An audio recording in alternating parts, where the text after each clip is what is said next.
जय हिंद साथियों, welcome to self study classes with Sumit Jain YouTube channel में आप सभी का स्वागत है।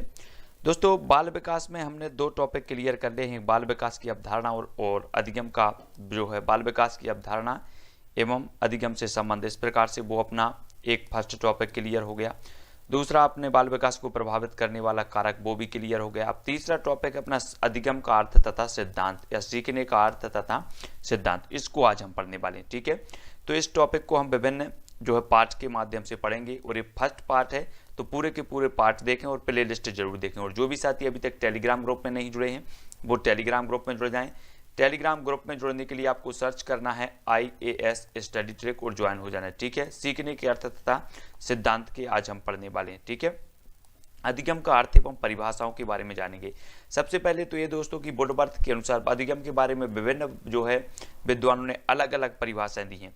सबसे पहले हम जानेंगे वुडवर्थ के अनुसार। वुडवर्थ की देखो, वुडवर्थ महोदय क्या कर रहे हैं, नवीन ज्ञान और नवीन प्रतिक्रियाओं को प्राप्त करने की प्रक्रिया क्या कहलाती है, अधिगम कहलाती है। कौन बोल रहे हैं, वुडवर्थ साहब बोल रहे हैं। अब ये याद नहीं होती, याद कैसे करेंगे, यहाँ पर आया है नवीन और नवीन, नवीन ज्ञान और नवीन प्रतिक्रियाएं।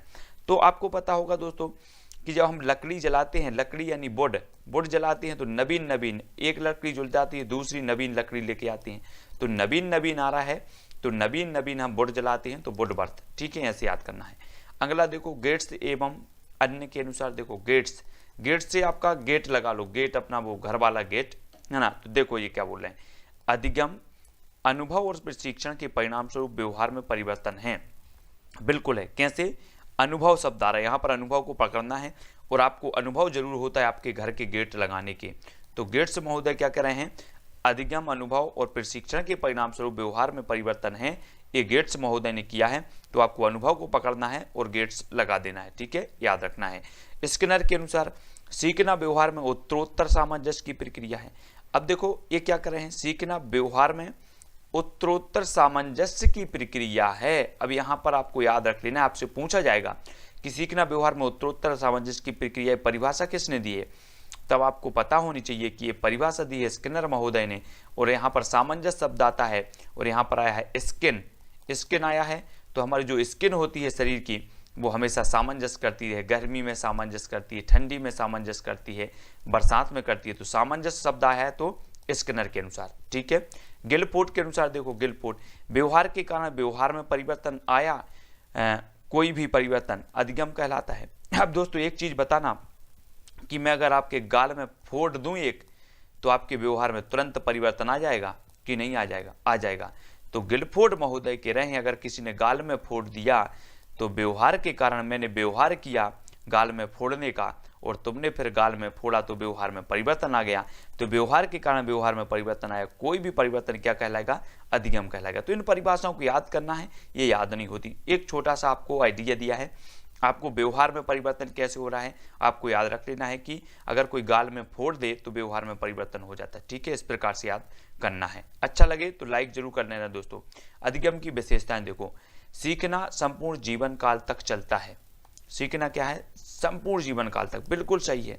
सीखना, ये विशेषताएं आपको याद होनी चाहिए। आपसे पूछा जाएगा कि निम्न में से बताइए कौन सी अधिगम की विशेषता नहीं है, तब आपको पता होनी चाहिए कि सीखना संपूर्ण जीवन काल तक चलता है, सीखना व्यवहार में अपेक्षाकृत स्थायी परिवर्तन है, सीखना सार्वभौमिक है, सीखना विकास अभिवृद्धि है, सीखना अनुकूलन है, सीखना नयाकार है, सीखना अनुभवों का संगठन है, सीखना उद्देश्यपूर्ण लक्ष्योन्मुखी प्रक्रिया है, सीखना विवेकपूर्ण है, सीखना वातावरण की उपज है, और सीखना सक्रिय, सीखना खोज करना है, सीखना व्यक्ति व सामाजिक दोनों है। तो ये आपको सीखने के बारे में याद रखना है। ठीक है, नेक्स्ट देखते हैं और भी महत्वपूर्ण चीजें। अगर दोस्तों थोड़ा सा भी आपको समझ में आ रहा है तो वीडियो को लाइक जरूर कर लेना और कमेंट के माध्यम से बताना सर कि हमें 5% समझ में आ गया है। अब अधिगम के प्रकार देखेंगे।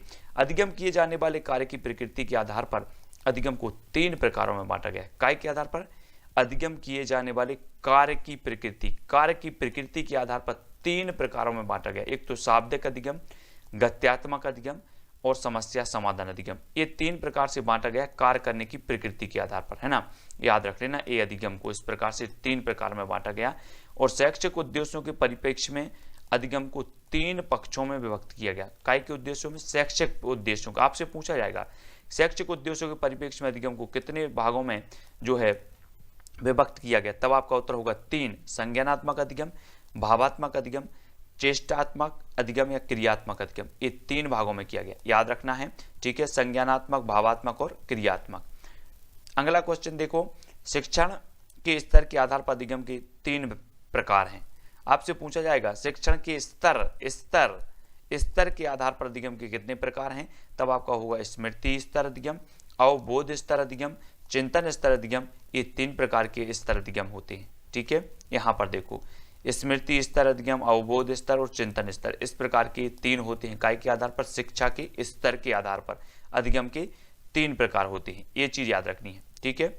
और भी देखते हैं महत्वपूर्ण चीजें, इन चीजों को अच्छे से पढ़ना है। यहाँ से एक एक फैक्ट को मैं आपको बता रहा हूँ जो आपको याद रख लेना है, ठीक है। अगला देखो, अगला जो अपना है टॉपिक वो क्या है, उसको अच्छे से देखना है इस प्रकार से। आचार्य एन गेने महोदय का आपने नाम सुना होगा।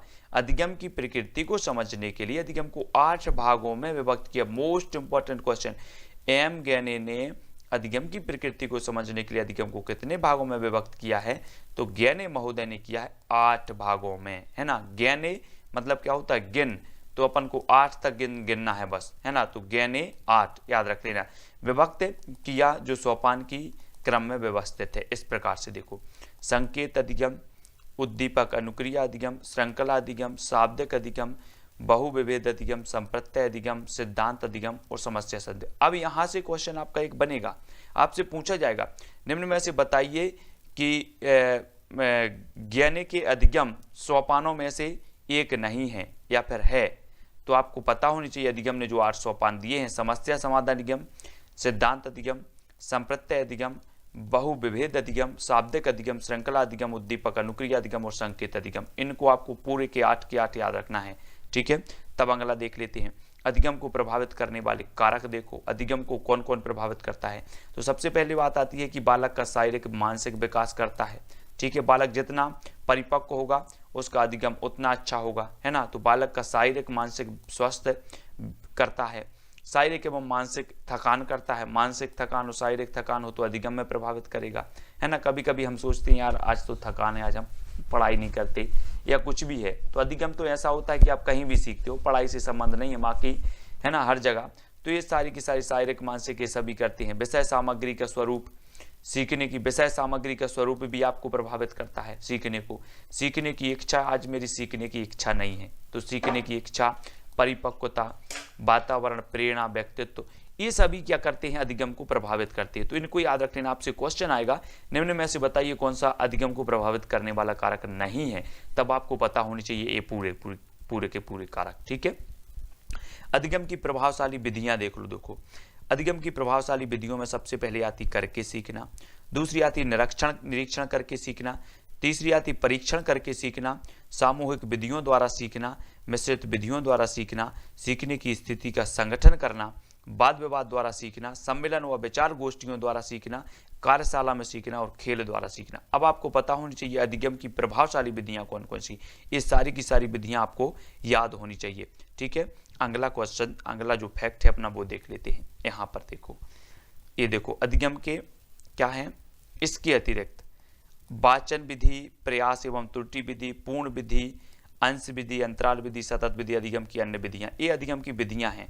ध्यान देने योग्य बातें क्या है, अधिगम की विधियां कैसी हों। किसी भी देखो अगर आपसे पूछा जाएगा कि निम्न में से बताइए अधिगम की विधियां कैसी होनी चाहिए, तो किसी भी विषय का शिक्षण बच्चों के पूर्व ज्ञान एवं अर्जित क्षमताओं पर निर्भर करता है। सीखने की विधियां ऐसी हों जो बच्चों को सीखने में आत्मनिर्भर बनाए, बच्चे स्वतंत्र रूप से सीखने के लिए प्रेरित हों, वे सीखने में आनंद अनुभव करें, उनमें आपस में सहयोग की भावना हो। तो विधियां ऐसी होनी चाहिए शिक्षण की। अधिगम के सिद्धांत एवं प्रतिपादक याद रख लेना, मोस्ट इंपॉर्टेंट है। उद्दीपक अनुक्रिया सिद्धांत, ये किसने दिया है, थार्नडाइक महोदय ने दिया है, ठीक है। किसने, थार्नडाइक महोदय ने, याद रख लेना। क्लासिकल अनुबंधन सिद्धांत, ये पावलोव ने दिया है। किसने, पावलोव। आप पाव खाने जाते हैं तो पाव आपको क्लासिकल खाना है, कैसा खाना है, क्लासिकल पाव खाना है, पाव भाजी वाला पाव, तो पाव खाना है क्लासिकल, ठीक है। क्रिया प्रसूत अनुबंधन सिद्धांत, ये किसने दिया है, तो क्रिया प्रसूत अनुबंधन सिद्धांत है दिया है स्किनर ने, और यहाँ पर आया है स्किन। और स्किन दोस्तों हमारी पूरी क्रिया करती रहती है, हमेशा क्रिया करती रहती है हमारी स्किन। तो क्रिया प्रसूत अनुबंधन सिद्धांत किसने दिया है? स्किनर ने। ठीक है। सीखने का प्रबलन सिद्धांत एक क्लार्क एवं हल ने दिया है। अगर दोस्तों आपसे कोई सवाल हल करते बनता है या आप किसी मैं पूछूं प्रश्न आप बता दो उत्तर, तो आपके अंदर एक प्रबलन जो है जागता है। तो प्रबलन सिद्धांत कौन ने दिया? हल ने दिया है, याद रख लेना। समीपता अनुबंधन सिद्धांत ये दिया है एडविन रे गुथरी ने। अब एक बात बताना, एक बिंदु जे है, एक जे है, एक जे है और इनको समीप ला दिया जाए तो ये गुथ जाएंगे कि नहीं? तो जैसे ही समीपता की बात होती है तो गुथरी, है ना, गुथरी बन जाती है। अंतर्दृष्टि अधिगम सिद्धांत ये वोल्फगैंग कोहलर महोदय ने दिया है। किसने? कोहलर ने, ये तो सभी को पता है। चिन्ह अधिगम सिद्धांत ये एडवर्ड चेस्टरमैन ने। अगर आपको कोई चिन्ह बन जाए तो आप उसको टाल नहीं सकते, जीवन भर बना रहता है चिन्ह, है ना। तो चिन्ह याद रख लेना, जैसे अपन को कुछ लग जाता है या कुछ घाव हो जाता है तो वो जीवन भर चिन्ह रहता है, तो चिन्ह को टाल नहीं सकते। तो चिन्ह अधिगम सिद्धांत टॉलमैन। अधिगम का क्षेत्र सिद्धांत कोर्टलेवेन ने ये दिया है। ठीक है, याद रख लेना, अधिगम का क्षेत्र सिद्धांत दिया है कोर्टलेवेन ने। ठीक है, कुर्त से बनेगा कुर्ता लेने, कुर्ता लेने नहीं आ रहा, कुर्ता लेने, तो हमें क्षेत्र में जाना है, का लेने, कुर्ता लेने। तो याद रख लेना, कोर्टलेवेन जाना है विशेष क्षेत्र में, है ना, उस क्षेत्र में जाना है, इस क्षेत्र से। सामाजिक अधिगम सिद्धांत अल्बर्ट बंडूरा ने दिया है। बंडूरा, है ना, बंडूरा से आपको नहीं लग रहा भंडारा, भंडारा, बंडूरा, यहाँ से लिखा था भंडारा। तो समाज में क्या होता है? भंडारा होते रहते हैं, तो भंडारा से याद रख लेना बंडूरा। अल्बर्ट बंडूरा ने सामाजिक अधिगम सिद्धांत दिया है। मानवतावादी से अधिगम सिद्धांत ये अब्राहम मैस्लो ने दिया है, मैस्लो साहब ने। ठीक है, और सूचना प्रक्रिया अधिगम सिद्धांत कार्ल रोजर्स ने दिया है। ठीक है, काल की सूचना अपन को मिल जाती कि नहीं? काल जो है सूचना मिल जाती है, आज की सूचना काल जरूर मिलती है। तो सूचना प्रक्रिया अधिगम सिद्धांत कार्ल रोजर्स, है ना, किसी किसी को रोज मिलती है, किसी को काल मिलती है। तो सूचना रोज भी मिलनी चाहिए, कल की, तो कार्ल रोजर्स, रोज मिलनी चाहिए, इस प्रकार से। संज्ञानात्मक अधिगम सिद्धांत जेराम ब्रूनर ने दिया है। तो याद रख लेना, जब किसी किसी पर संज्ञा नहीं बनती, संज्ञा, तो बोलते हैं जयराम, जयराम, है ना, जयराम करो यार, या जयराम जी का नाम लेकर आप संज्ञा को पढ़ोगे तो आपको याद रखेगा जेराम ब्रूनर, है ना। आधुनिक संज्ञानात्मक सिद्धांत डेविड आशुबेल, आशुबेल, ये याद रख लेना है। किसी किसी को संज्ञा पढ़ने में, आधुनिक जो संज्ञा है वो कठिन हो गई है, आधुनिक संज्ञा, और आंसू आ जाते हैं अब तो संज्ञा पढ़ने में, तो आशुबेल। ठीक है, अनुकरण अधिगम सिद्धांत मिलर डोलार ने दिया है। अनुकरण अधिगम सिद्धांत किसने दिया? डोलार ने, याद रख लेना। और निर्माणिक अधिगम सिद्धांत सिमोर पेपर्ट ने, निर्माणिक, है ना, याद रख लेना। याद रखो, पेपर का हम क्या करते हैं? निर्माण करते हैं, पेपर्ट, पेपर्ट, सिमोर पेपर्ट, पेपर्ट का निर्माण करते हैं। और अगर आपको पेपर का, आप जो भी एग्जाम का पेपर दे रहे हो उसका निर्माण करने मिल जाए तो आप क्या करोगे? निर्माणिक अधिगम सिद्धांत का प्रतिपादन कर दोगे पेपर्ट से। अच्छे शिक्षक के गुण देखो, आपसे पूछा जाएगा निम्न में से बताइए कौन सा अच्छा शिक्षक का गुण है या नहीं है, तो अच्छे शिक्षक के गुण में आ जाएगा गतिविधियों के निर्माण की क्षमता, स्पष्ट निर्देश, बच्चे की मानसिक क्षमता पहचानना, है ना, निरंतर सीखने वाला हो, है ना, और विषय वस्तु को पर्याप्त ज्ञान हो, उसको से झिझक ना हो, पूर्व ज्ञान से जोड़ने का कौशल हो, शिक्षण पूर्व योजना, वक्त के साथ श्रोता भी हो, भय मुक्त कक्षा हो, और पूर्वाग्रह मुक्त हो, और पक्षपात रहित हो। तो ये शिक्षक के क्या माने जाते हैं? गुण माने जाते हैं। इनको आपको याद रखनी है। और भी कुछ महत्वपूर्ण चीजों के बारे में पढ़ लेते हैं, कुछ परीक्षा उपयोगी तथ्य पढ़ लेते हैं। अधिगम, अनुभव और प्रशिक्षण के परिणाम स्वरूप व्यवहार में परिवर्तन है, एक कथन किसका है? गेट्स का। देखो गेट्स आ गया, अनुभव की बात आ रही, अब अनुभव आया तो आपको याद आ गया कि मुझे गेट्स खोलने का बहुत अनुभव है, तो गेट्स। व्यवहारिक क्षमताओं में वह सापेक्ष स्थायी परिवर्तन जो कि प्रचलित अभ्यास का परिणाम होता है उसे कहते हैं, तो उसे अधिगम कहते हैं। ठीक है, व्यवहारिक क्षमताओं में सापेक्ष स्थायी परिवर्तन जो कि प्रचलित अभ्यास का परिणाम है उसे अधिगम कहते हैं। अनुभव द्वारा व्यवहार में परिवर्तन एक क्या कहलाता है? सीखना। सीखने का सर्वाधिक उपयुक्त अर्थ क्या है? व्यवहार में परिमार्जन। ठीक है, सीखने का क्षेत्र क्या है? तो भावात्मक होता है सीखने का क्षेत्र। सीखना व्यवहार में उत्तरोत्तर सामंजस्य की प्रक्रिया। देखो सामंजस्य आ गया तो एक स्किन की बात आ गई ना, हमारी स्किन क्या करती है? सामंजस्य करती रहती है, तो याद रख लेना। नवीन तथा नवीन, नवीन नवीन आ गया तो आपके मन में आ गया होगा कि हम नवीन नवीन क्या जलाते हैं? वुड जलाते हैं। तो नवीन तथा नवीन प्रक्रियाओं को अर्जन करने की प्रक्रिया अधिगम प्रक्रिया कहलाती है। तो वुडवर्थ ने का एक कथन है या ये परिभाषा दी है। सीखने की प्रक्रिया की विशेषता है तो यह लक्ष्योन्मुखी होता है, यह व्यापक प्रक्रिया है, तो याद रख लेना है। अधिगम में प्रभाव का नियम किसने दिया? थार्नडाइक महोदय ने, है ना। सीखने के प्राथमिक या मुख्य नियम है तो प्रभाव का नियम, तत्परता का नियम, अभ्यास का नियम। कक्षा में जो है पाठ प्रस्तावना सोपान सीखने के इस नियम पर आधारित है, तो पाठ प्रस्तावना सोपान जो है वो तत्परता के नियम पर आधारित है कक्षा में, तो याद रख लेना है, ठीक है। ये क्वेश्चन पूछा जाता है कक्षा में पाठ प्रस्तावना सोपान सीखने के इस नियम पर आधारित है तो तत्परता के नियम। यहाँ पर आपका एक ऑप्शन अभ्यास का नियम भी दिया रहता है और फटाक से टिक करते हैं लोग अभ्यास का नियम। कक्षा शिक्षण में पाठ प्रस्तावना सोपान सीखने के इस नियम पर आधारित है तो तत्परता के नियम पर आधारित, याद रख लेना, इंपॉर्टेंट है, कई बार पूछा गया है। और अभ्यास का नियम टिक करते हैं लोग, बिल्कुल नहीं छोड़ते, बोले वो तो अभ्यास से ही होता है, कोई भी सीखने की बात होती है अभ्यास, ऐसा नहीं है, तत्परता का नियम आपका होगा, ठीक है। थार्नडाइक के कुछ सीखने के सिद्धांत देखो, उद्दीपक अनुक्रिया सिद्धांत के प्रतिपादक हैं एडवर्ड एल थार्नडाइक, सभी को पता है।